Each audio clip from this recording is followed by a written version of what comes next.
Welcome to Ask Me Anything, featuring spiritual medium and psychotherapist Kellee White.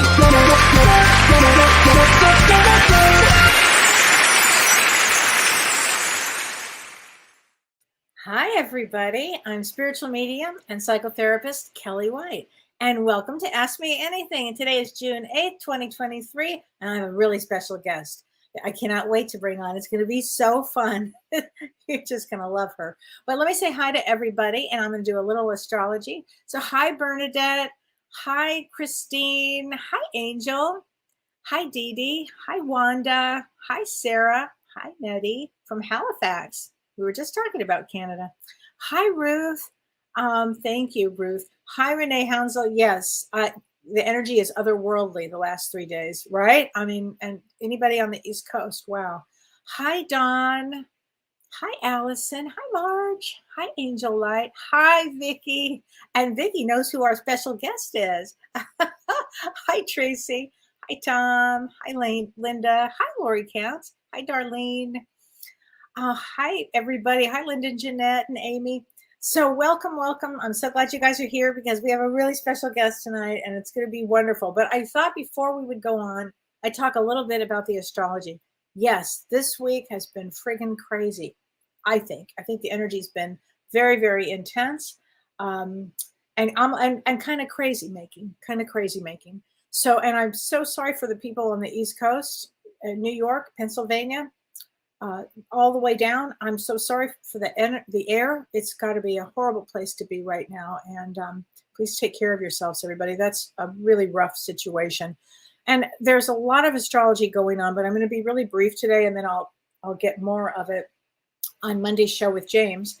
But currently, we have a lot of planets in transit, and I think that could cause a lot of this. But also, remember me talking about Jupiter and Rahu conjunct for this period of time. And that energy is very powerful and brings in another layer of intensity to this period of time that we're talking about that could bring changes in weather, changes in pattern, air quality. All of these things could be affected by this. So we also have right now Mercury, the fastest moving planet, just transited into Taurus in Vedic astrology.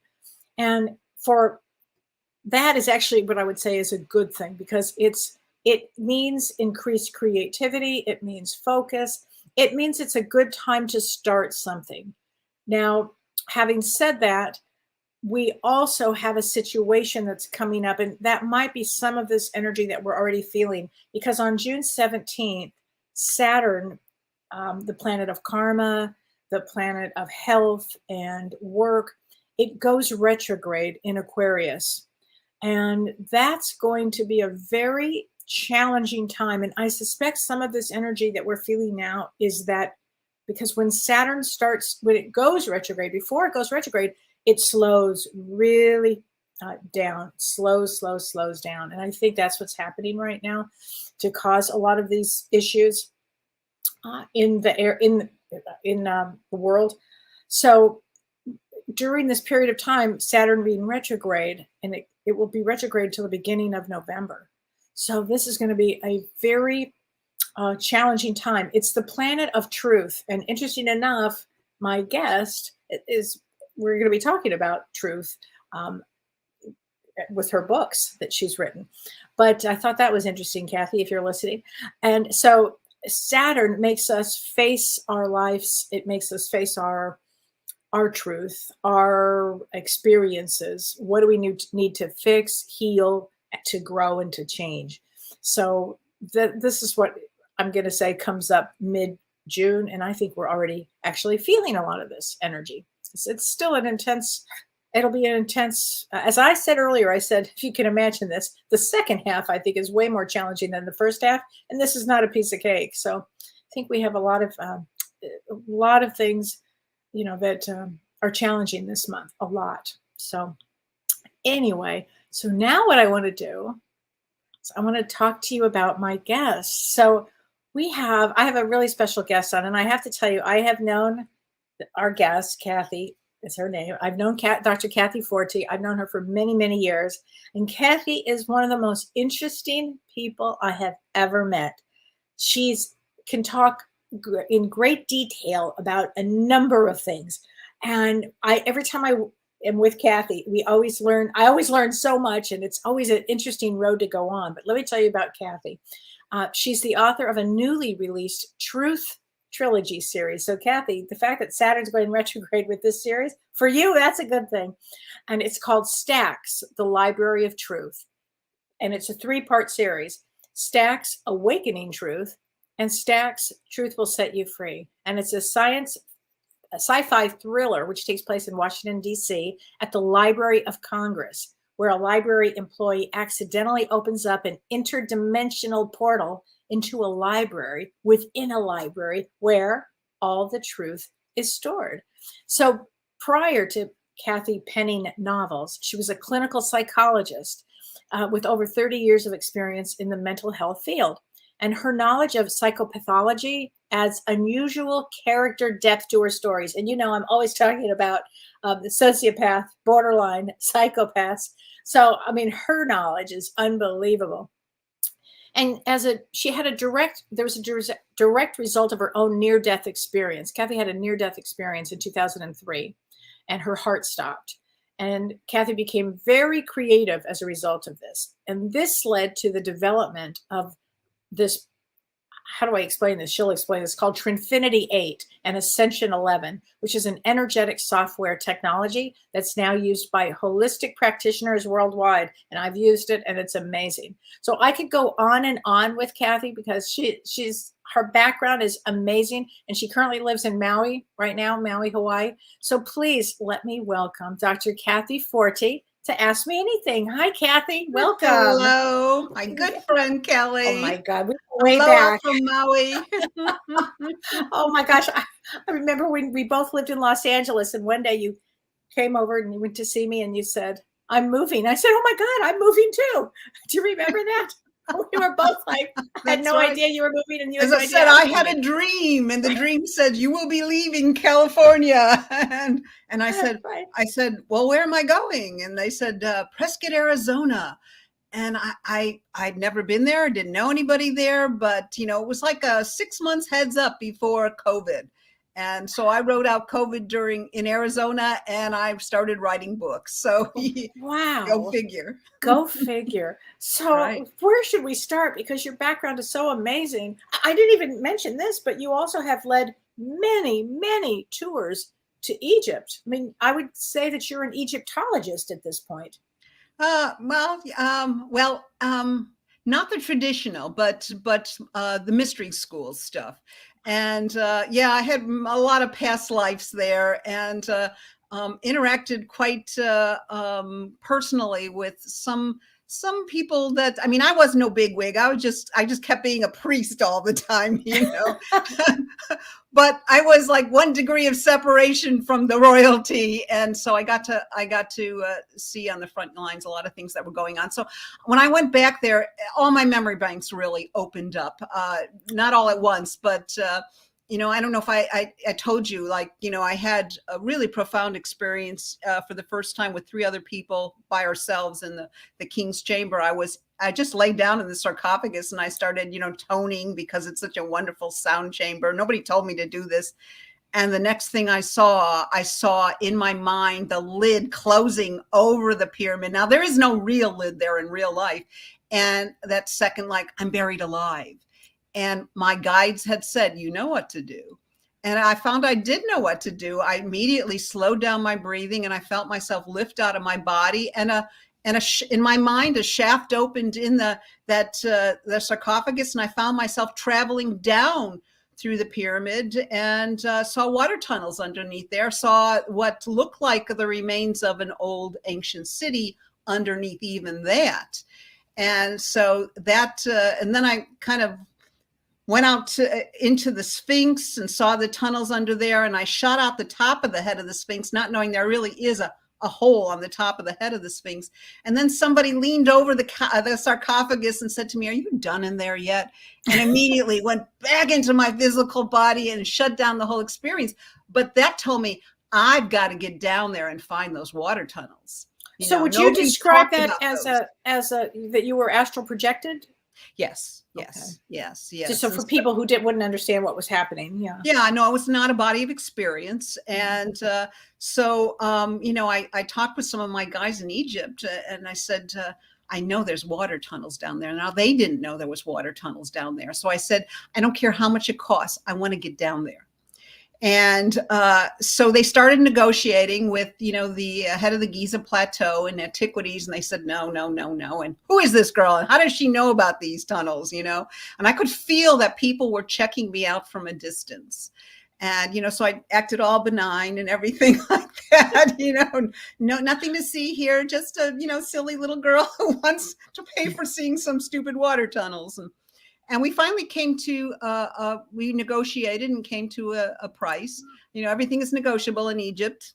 Wow. And you grease a palm and you can get kind of what you wanted. And, I won't exactly say, but I would have paid a lot more than I did. It was sizable, but not that great a cost. And so at 4 a.m. in the morning with just the head of the Giza Plateau and my Egyptologist person, we in the dark with just one flashlight, traveled over the Giza pyramid to under the causeway. And there was like an iron door, and the head of the Giza Plateau handed me the key, said, "You want to open it?" I said, "Sure." and there was three levels there. There was nothing on the first level. The second level had all these niches for like 7 huge sarcophaguses that were empty. And the third level had the water tunnel. So we're going down about 125, 130 feet underground, and on these old iron, ladders. And I knew there was a sarcophagus buried under the water there in the tunnels. Was that something that you would have seen when you had the out-of-body experience? No, I didn't see that part. Wow. But when I went down there, the water was lapping around the last rung of the ladder. They call this the Osiris shaft. And it was discovered in 1952 by Dr. Salim Hassan. And then it was just kind of discarded. It's not the type of thing you bring most people down because the liability factor would be off the charts. People could really hurt themselves down there. So I saw the sarcophagus in the water and I knew that it was a portal, but that you had to have the right DNA to open this portal. It was hermetically sealed. Now explain to everybody what a portal is. A portal is an opening into another interdimensional level. And I knew it was part of the death process, to the underworld process, the funerary processes. How I knew this is kind of, kind of came to me. And that they did all the stuff through the water tunnels that extended to like the Hawara, which was 75 miles away. And, I took water samples and while I was there, took pictures quickly. And the water samples showed it was, was salt water, but the Nile River, which used to come up to the pyramid, is now like 5 miles away. And that's fresh water. So we're kind of far from the Mediterranean. So there was a lot of things I kind of needed to look at. And, I won't talk about the whole experience here, but the Pyramid Conference in Chicago once asked me to speak as a keynote speaker about my findings there and the water analysis that I had done and about that portal itself. And I actually included the portal experience in the Great Pyramid in book 1. Oh, so let's talk about that, because all of these experiences that you've had, and before this, you had a near-death experience. Before we get into the books, you had a near-death experience as a psychologist. You were working as a psychologist, right? That's right. You had underneath in a parking lot, I think. That's right. It was the night of the Wesak moon. And which is about May 8th or May 6th. It's always the first moon in May, first full moon in May, which is usually the first week or two.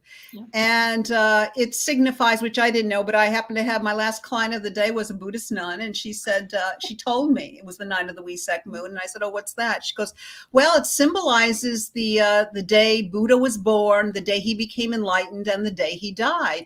And the veils between the dimensions are very thin during that time, and anything can happen, So, I wasn't thinking about anything could happen, but on my way out to my car, I had that whoosh experience. All my old guides had left. And but when I got home, thinking about this, I suddenly found a swirling vortex in my head and I was propelled into the tunnel. And of course, then I had all these new guides come in. And, to make a long story short, because you could actually read it in my book, Fractals of God, or Yes, find which is another a great video book. of me. Fractals talking of about God. it. It's a great book. Yeah. And it landed a 5-year process of creating the Trinfinity8 and Ascension11 holistic healing technology, which is used all over the world. So that started it with these guides. They called themselves the founders. They said they were from the 8th dimension. They said I was from the 6th dimension and that I've done this before. And so it's just like kind of like, but a few things that I did find out, which is kind of interesting, and I'll share it here, is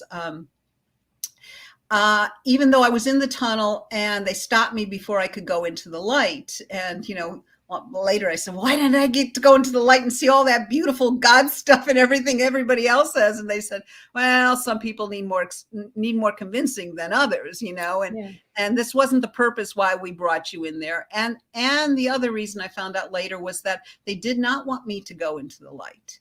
I could have come back, but the fact is they said, if you go into the light, you will continue to reincarnate on the 3rd dimension. Oh gosh, that would be a reason not to. Yeah, to have stopped it right then and there. They said you are not going to, once you die from this lifetime, you're not coming back to the 3rd dimension. And so it's and I had asked them. I said, well, what do I do then? And they said, when you do pass over, it's not like you're going to the darkness or anything. You go to the still void within, and your own inner guidance will light the way to where you should go. Wow. So yeah, they said sometimes, it's sort of like a little bit of a trap, that light. It's like, oh, the dead relatives, come, right. Kathy, we miss you, we love you. Right. And you just go back and go, darn, I'm back on the 3rd dimension again. So yeah, I didn't know all that part at first, but as long over time you get enlightened to certain things, like why that happened, why this happened, and so forth. And my heart had stopped, and they got me to breathe life. They tried to breathe life back into my physical form. So but yeah, I came back as a physics geek, created the Trinfinity8 and Ascension11 software, not both at the same time. Trinfinity8 came first, and that was for, physical, emotional, anti-aging, and some spiritual. And then a number of years later, I created the all spiritual Ascension11 technology, a smaller version. And then they gave me the plot for Stax. Yes. Yeah, so then how did that happen? Was this while you were in Prescott, Arizona, or was this when? No, I was still in LA. I was still in Santa Monica. Really? And when I got the plot in my mind, and I thought, well, and I got up in the middle of the night, and the whole thing was there. The concept was there. Some of the characters were there, but it wasn't fleshed out, but I knew certain things that were supposed to happen in this thing. And so I started kind of writing them down. Then I thought, oh, maybe I'll take a screenwriting class. And I did, and it won a finalist, the best concept in the Slam Dance contest. But the writer's strike hit back then, and it kind of went on the shelf. But my UCLA professor at the time said, he said, someday you should consider making this into a book. Wow. And I thought, oh God, that sounds like too much work. Right. But COVID was the perfect time. And so I wrote the first book in Prescott, and the last 2 books here in Maui, Hawaii, where I live now. Wow. So talk to us about the first book. Give us a rough idea of what it's all about. Well, as you kind of gave them the whole thing, you gave them a little bit of the plot of this library employee in the Library of Congress. And, I knew that I had to get this right. I figured if I was going to stage something in the Library of Congress, which there's almost no books out there where the whole thing kind of takes place in the Library of Congress. You have kind of, National Treasure with, I forgot what his name was. Elizabeth Taylor, or? No. That was Nicolas Cage. That one. Yeah. That one just took a little tiny component. So, this place is amazing. And so and you actually went there, right? I actually went there. My guides had told me, make sure you get there no later than the first week of March of 2020. and this was in January, and I kept thinking, well, what's the rush? And what's the rush? You're ahead of me on this one. Yeah. And I thought, I have a group to lead to Egypt in February. When I'll make the arrangements. So I made it the first week of March. And of course, we all know by the second week of March, the whole country closed down. And I would never. You were there that first week. I was there before this happened. They closed down. Wow. Before they closed down. So I contacted the head of the main reading room, which is that rotunda, like, it's just beautiful. I mean, if you've never been there, you have to go. Wow. And there's so much symbology and masonry and architecture. I mean, it was started by, Thomas Jefferson. And so they took me behind the scenes in the stacks, and that's why I called it Stacks Library Truth, because the interdimensional portal is actually in the stacks, but people don't get to go in the stacks. And, you have to, it's off limits except to library personnel. And so I had to arrange in advance, just like the Egyptian water tunnels, but I didn't have to pay. You're the queen of being, you are fearless. You just keep going. and so, I arranged it in advance, got in touch with my congressman as well in Arizona, so for a few other things, and went behind the scenes, and it is amazing back there. Yeah, it is like a meat locker. They keep it very cold because these are very old manuscripts, and there's even the card catalog file is handwritten in black ink and goes back to the 1800s because it was started with Thomas Jefferson's original personal library, that he donated, and then it grew from there. But so, I went to every department. I poked my head in to learn the labyrinth of all the tunnels underneath the Library of Congress that go to, vendors' places and cafeterias. I mean, it's like a maze. It's just incredible, so that I could really get it accurate. You just can't imagine some of this stuff, right. And doing a virtual tour online just doesn't cut it. So I wanted it so in case a library employee ever read my book, they go, "Oh, she actually got it pretty right. That is how it is there. That's how things work." Wow. So yeah, I just had an incredible time there. In fact, I was in the main reading room, and you have to get a library card to get it to go into there, and which you can get it pretty much on site. They take your pictures and so forth, and the head of the master librarian at the Library of Congress happened to be in there at the time. I introduced myself, and she was with Garth Brooks. Yes. Oh my gosh.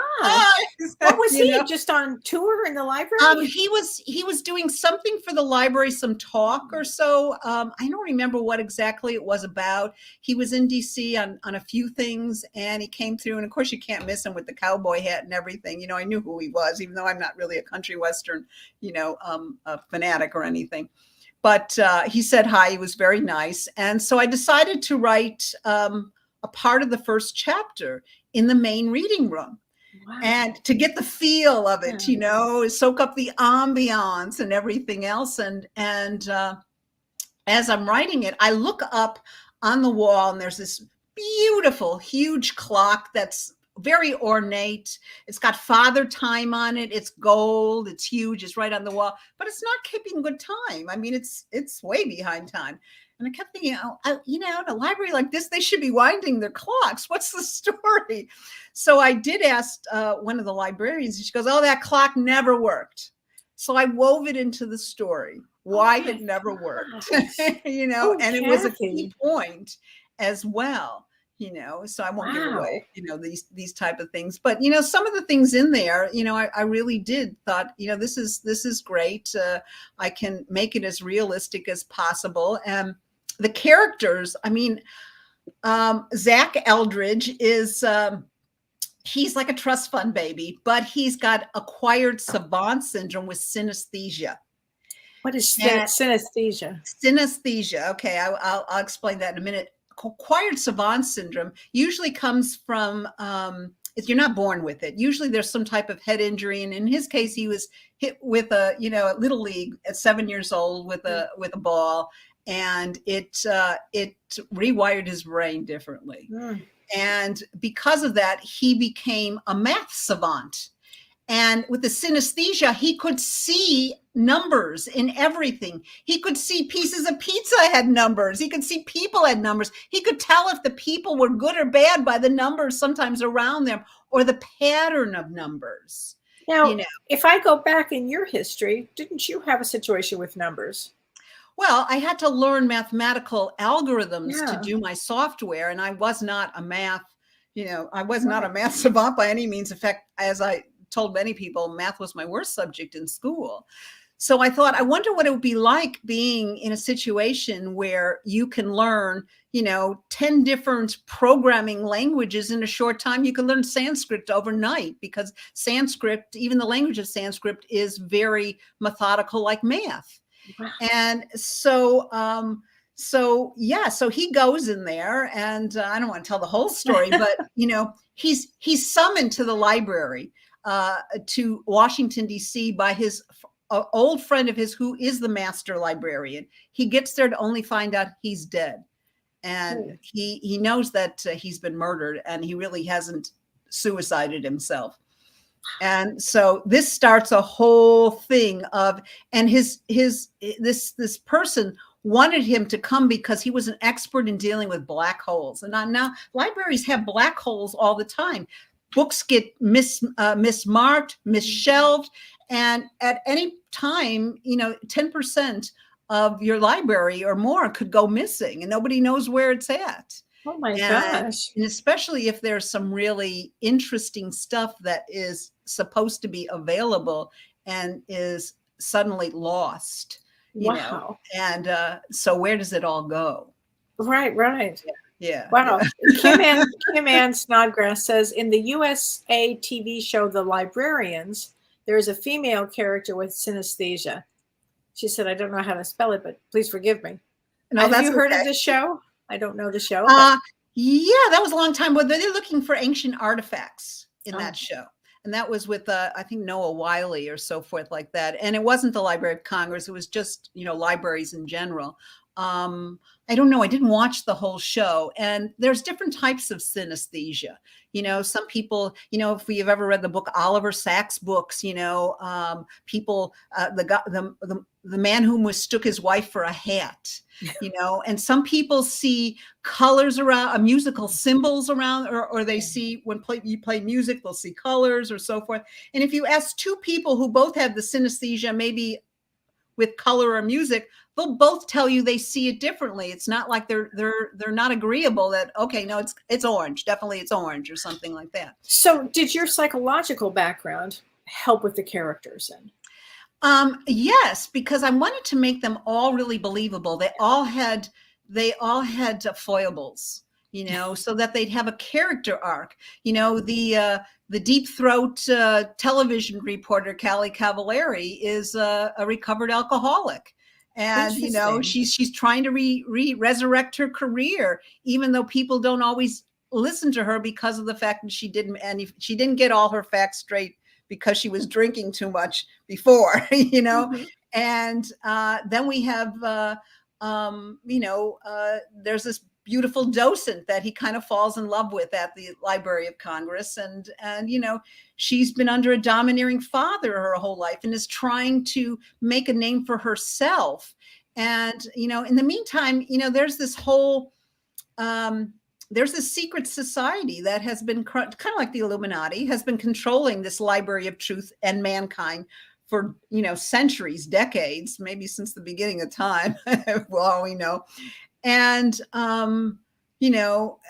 he doesn't know who's involved all in this. And it's major players, not only in Washington, but around the world. Wow. And he has to try and stay alive while he tries to release some of this information with all the holographic information in the Library of Truth. And, the further he goes down the rabbit hole, the deeper it gets. That's why I thought maybe this was going to be one book. And the story just got deeper and deeper and deeper and turned into 3 books. Oh my God. So you need to read the first one in order then. Yes. I'm the queen of cliffhangers, so you'll have to read the second one. Oh my God. And is it true that you're working on a 4th one for this?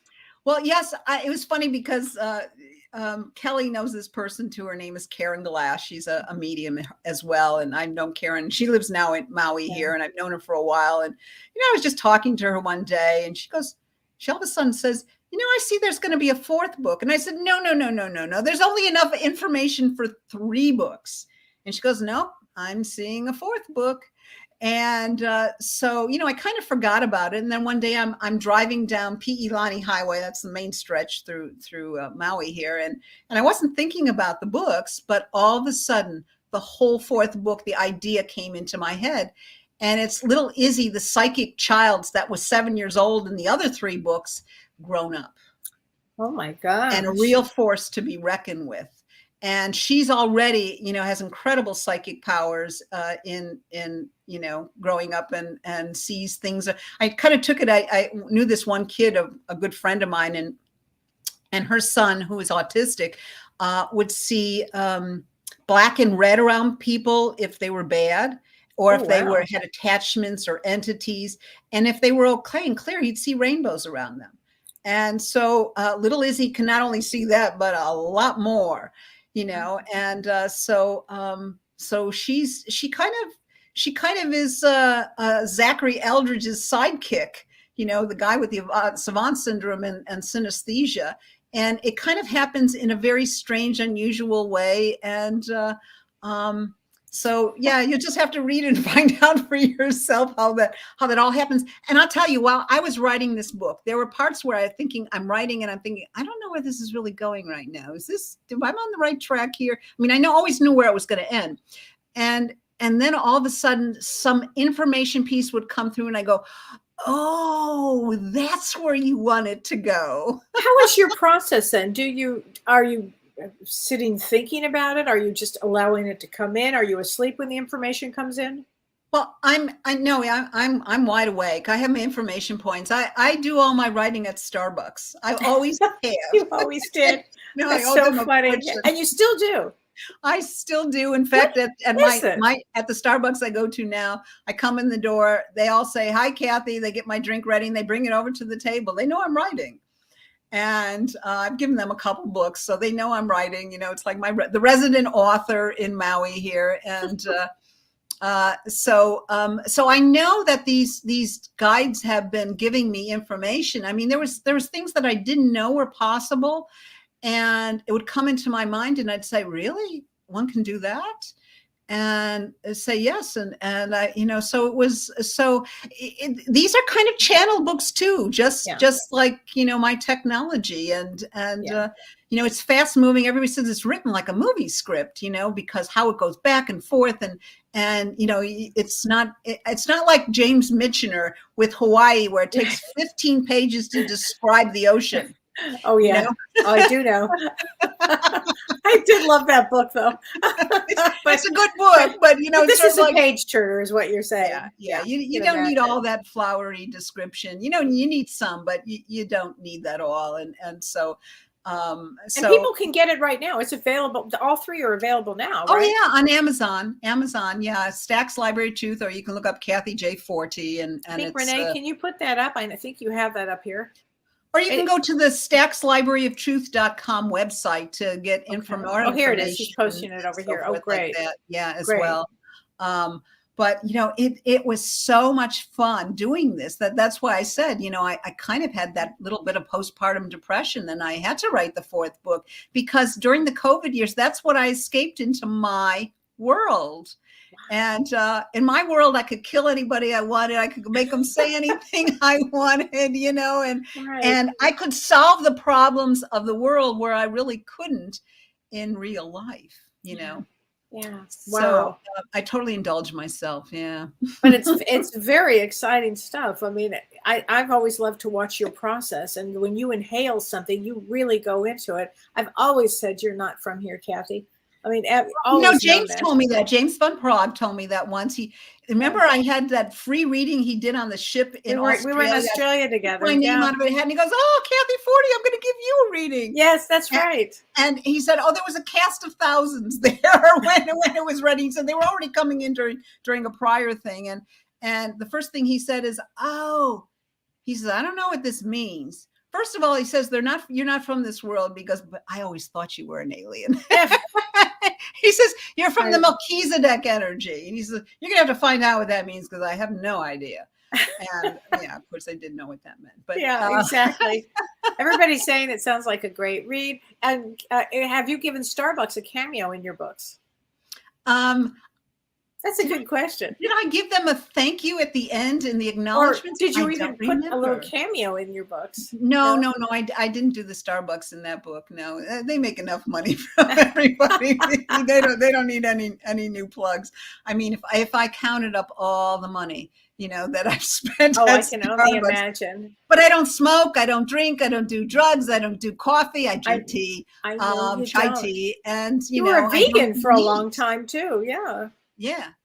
So it was tough. Now, the first book I didn't write at Starbucks because Starbucks was closed, due to the pandemic. But, I made aside from my regular office where I do my Trinfinity8 and Ascension11 business stuff, I made a table in another room I would just go to and do that. And I'm of the Stephen King. I'm not Stephen King, obviously. I wish I was. But no, I don't wish I was. He's really crazy. But I wonder if his process is similar to yours. His process is similar because he says he would write every day from 3 to 5 pages. Now, I would write 6 days a week, and I said I'm shooting for 3 to 5 pages. A couple days in there, I'd go over 5 pages. So I took a page out of his book, and once you get into the flow, it's not a hard thing to do. It's sort of like, I know some people take years to write a book, but maybe they only get to write it, for a few hours once a week or every other week, and I really structured that time to do that. Well, the Fractals of God book that I wrote, which is about my near-death experience, that really only took 6 or 7 months too. So, I remember how fast it was. Yeah. I remember that. Oh, people are really looking forward to getting the series. Lisa Jamausian says, I keep getting chills throughout this entire talk. I look forward to reading it. Oh, good. I think if you read it and you buy it through Amazon, please leave a review. Thank you. Absolutely. And this is from Renee Hounsel. Hi, Renee. She says, blessings, Dr. Forti. When creating the characters, were you at any point experiencing the energy as a living entity guiding you through their experience of savant or synesthesia? It's okay. Nobody can pronounce that right. I'm not going to correct it, but that's okay. Good, Renee. That was a good attempt. Yes. Because people ask me, who is that most like you? And I said, I'm kind of all of my characters, I've got the curiosity, intense curiosity of my main character, Zach, even though he's a male. And I'm not the genius he is, obviously. But it's sort of like, this intense curiosity. And I have a little of Izzy in me, and Kellee Cavallari, the reporter, even though I've never been a drinker, as Kellee well knows. I will know. You'll attest to that. I will attest. That she's a lot like me, because before I went into journalism, before I went into psychology, I was in the journalism world in New York City at WCBS News. So I drew from all of that experience in the television world and transferred it to her. And she's kind of brash and loud-spoken and so forth. And I can tend to be that way at times.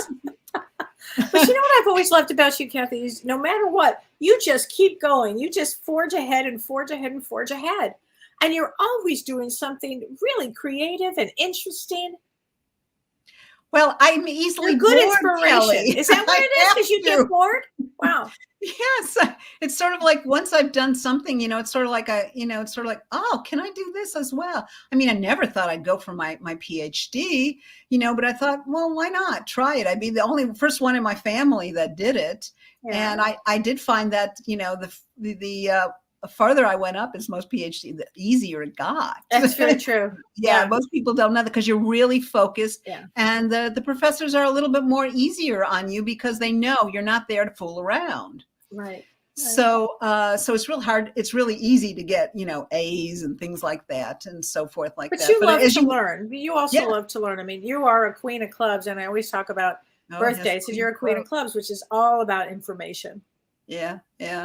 It's sort of like, some of you don't know that when we lived in Santa Monica, I would sometimes go to Kelly's office just to shoot we'd exchange things, like one therapist to another, kind of off the record, not really a therapy session or anything, but, it's like, what do you think of this? I remember one time I was asking my father who had died, for something, I was asking about, and I went to see Kelly, and I wasn't even thinking about that. And she goes, your father's already here. I don't remember that. Yeah. He answered the question, so. Well, do you think that is helping you because he passed away and then you had the near-death experience after he passed away? No, I had it right before he did. Right before? Okay. It was maybe, let's see, it was in May and he died in July. So it was a few months before. Yeah. He was 2003. So it was like 2-3 months. And I remember telling him about my experience and he was very, I'm glad you're still here. But then when he passed over, he came through a friend of mine who's a clairvoyant and said he wanted to thank me. And I said, thank me for what? And he said, you were right. And I didn't know that when I was telling him this, he was just kind of paying me lip service, like, oh, this sounds really woo-woo. And I love Kathy. I'm not going to put her down. I'll just agree with her and fine. But when he passed over, he remembered what I said and knew what to do. And because of that, he comes around more so. My mother, I know, has moved on to higher dimensions. She came through right away after I died within the first 24 hours because I had already made a pact with her. If you can make contact, please do. And so she did in a lucid dream. And I first felt all this love behind me in this dream. I mean, it was just overwhelming love. And I turn around to see where it's coming from. And my mother kind of swivels around and she's looking very young and glowing. I mean, because she looks young. And I remember thinking, now don't get too emotional because you'll propel yourself right out of the lucid dreaming. I've even tried to eat in a lucid dreaming and it doesn't work. Right. I know. Yeah.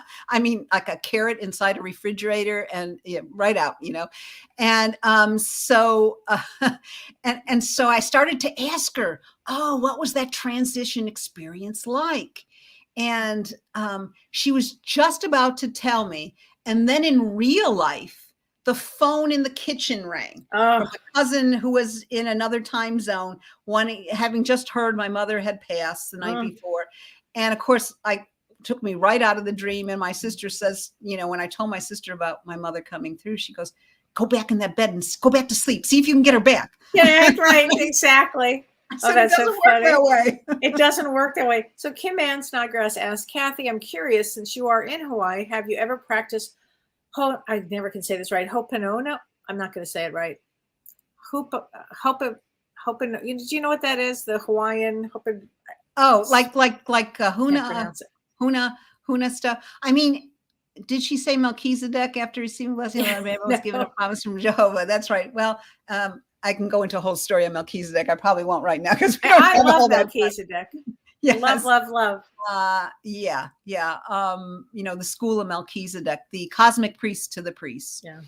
So the Hawaiians have so many different ways and ceremonies. I'm not well practiced in that particular one, but there's so many healers. It's the Hawaiian forgiveness prayer. Here you go. Oh, the Hawaiian forgiveness prayer.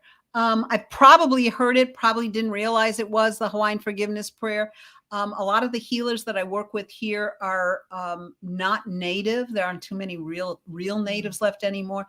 But, do you remember that huge floor crystal I had in Santa Monica? It was unbelievable. Yeah. Well, of course, I've lugged it everywhere I've gone, and I've taken it to Maui with me. It stands about up to my waist. Wow. And it's big around, and, it takes 3 men to move it. And this is the first time I put it outside. It's always been inside, but I put it outside on my grounds here. And because it wanted to be outside. And I'm sitting out there one day, and as clear as could be, the crystal starts talking to me. And it says, even if you don't stay here, I want to be left here. And I want to be left on Haleakala. Wow. And then it told me that the grid, the Hawaiian grid, many, many years ago, because that was ancient Lemuria, and which was a matriarchal society. That's why all the women healers are returning to Maui. And men who seem So to come true. here get a little bit weaker because there's so much female energy. They kind of have to go back to the mainland to get their mojo back, you might say. And so it said that the elders and the shamans had put together a wonderful grid, this energy power grid around the Hawaiian Islands, which was all part of ancient Lemuria, and that over the years it has weakened. Ko'olave, they bombed it, used it as a bombing range during World War II, and things like that. And that I started to find out that they were amassing crystals, a big one on Kauai. They were talking about the Big Island. And I think the crystals are trying to reconnect to strengthen this. So I started to talk to some tribal elders about possibly making sure that the the crystal would be placed. Karen is asking, what kind of crystal is it? It's a quartz crystal. But, when it comes to a terminated point, I wish I had a picture right here of it. It was amazing. It is amazing. I remember getting it from a guy in Malibu who was liquidating, and I got a huge 6-foot tall amethyst geode from him too. Practically out of steel. And I knew immediately that was a power crystal. And I've used that power crystal in my remote healing sessions on the Trinfinity8. I've tied it in because it's a workhorse crystal. It wants to connect with other crystals and do its job. So, I recognized right away that I got a really special deal.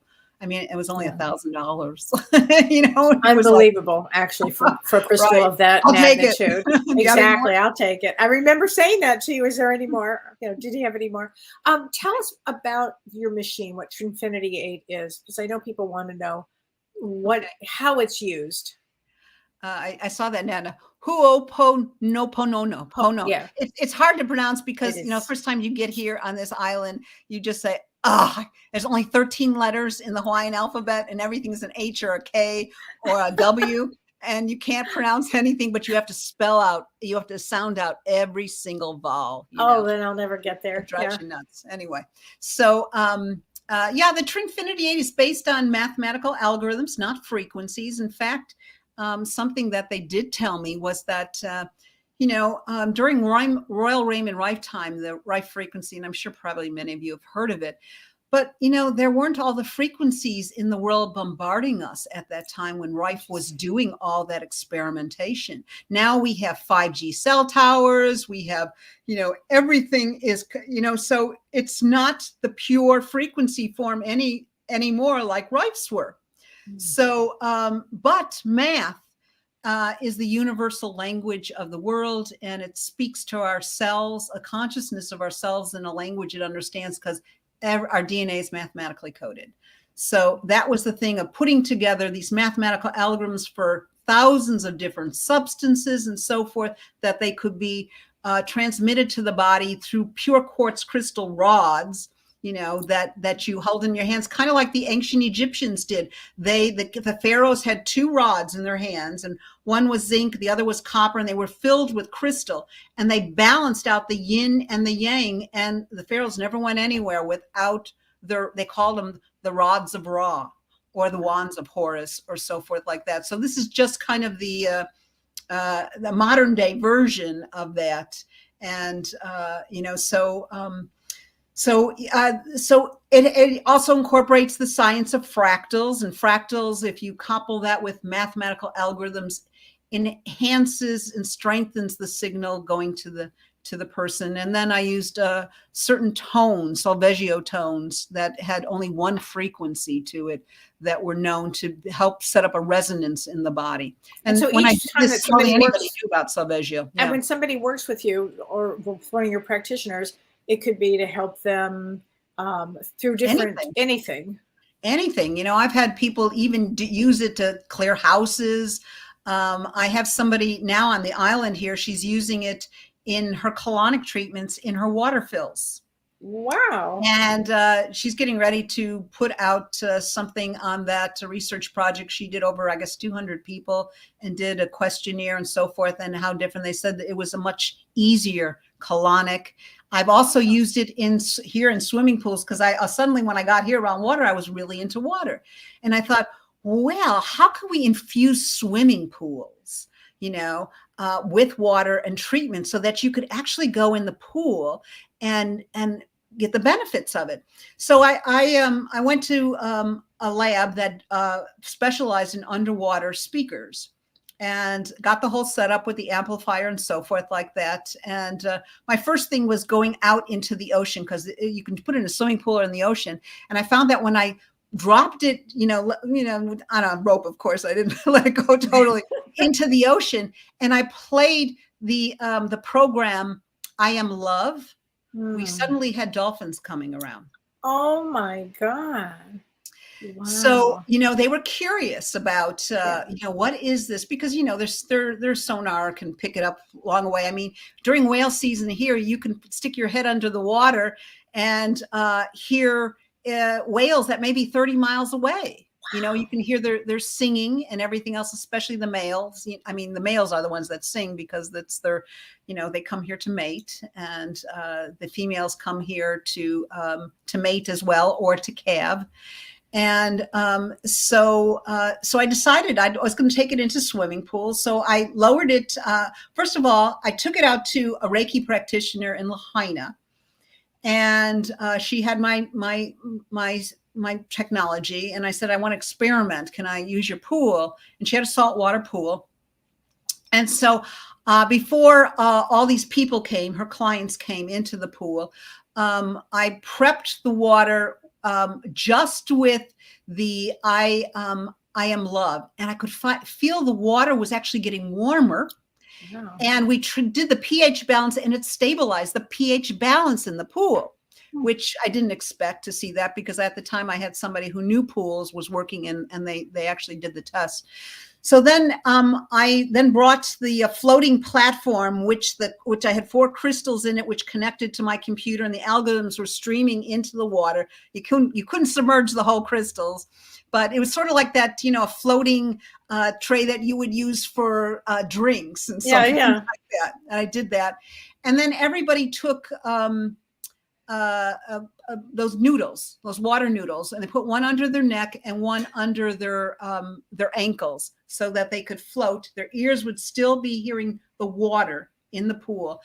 And it was the most incredible experience. You could feel the music go through you. And people said they kept feeling that their body was moving towards the floating platform that had the crystals. And this one woman, I mean, everybody was telling experiences, but the one I remembered the most was this woman. She was a retired Coast Guard. And she told this story about, she said, I've saved many people's lives over the years, but there was these 2 sisters, and I was only able to save one of them. I couldn't save the other. She said, it has plagued me. I felt so bad over these years and guilty that I couldn't.